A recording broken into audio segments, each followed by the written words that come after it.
এই যেন এক কিসসা কুর্সি কা। বুধবার সন্ধ্যে পর্যন্ত যিনি ছিলেন কুর্সিতে, এখন তিনি কারাগারে।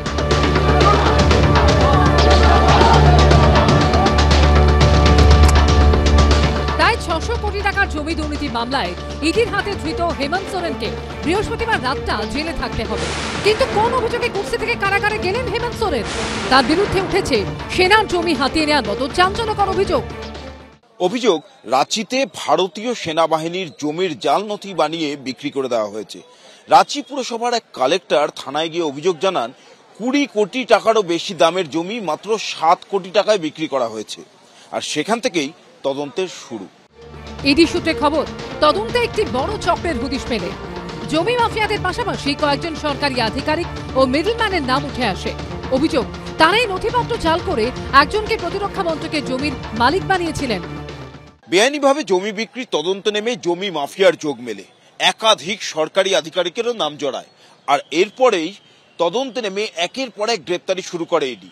আর সেই তদন্তেই নাম উঠে আসে হেমন্ত সোরেনেরও।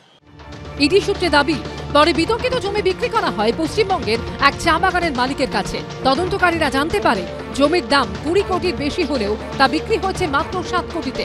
অভিযোগ, নথিপত্র জাল করার কাজেও বিপুল অর্থের লেনদেন হয়েছিল।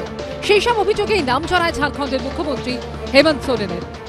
ইডি সূত্রে দাবি, জমি মাফিয়াদের কাছে সরকারি জমি বিক্রি করে দেওয়া হয়েছে। হেমন্ত সোরেন নিজেও বেনামে একাধিক জমি কিনেছেন এবং সেই জমিতে বেআইনিভাবে খাদান শুরু করেছেন।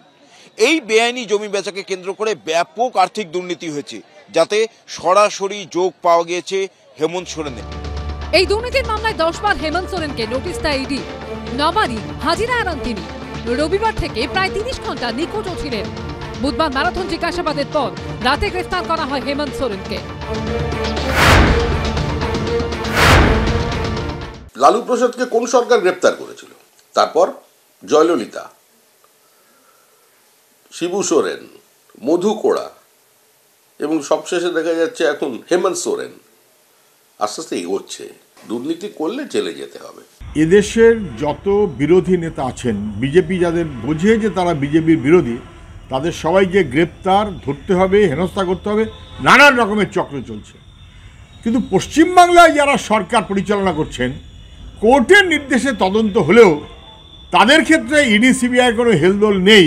দিল্লির সরকার আমাদের রাজ্যের শাসক দলকে বিরোধী বলে মনে করে না। বৃহস্পতিবার ইডির দফতর থেকে কেন্দ্রীয় বাহিনীর ঘেরাটোপে তাকে নিয়ে যাওয়া হয় রাঁচি আদালতে। ইডির তরফে সদ্য প্রাক্তন মুখ্যমন্ত্রীকে 10 দিনের জন্য হেফাজতে চাওয়া হয়, কিন্তু বিচারক রায় স্থগিত রেখেছেন। শুক্রবার ফের এই মামলার শুনানি হবে।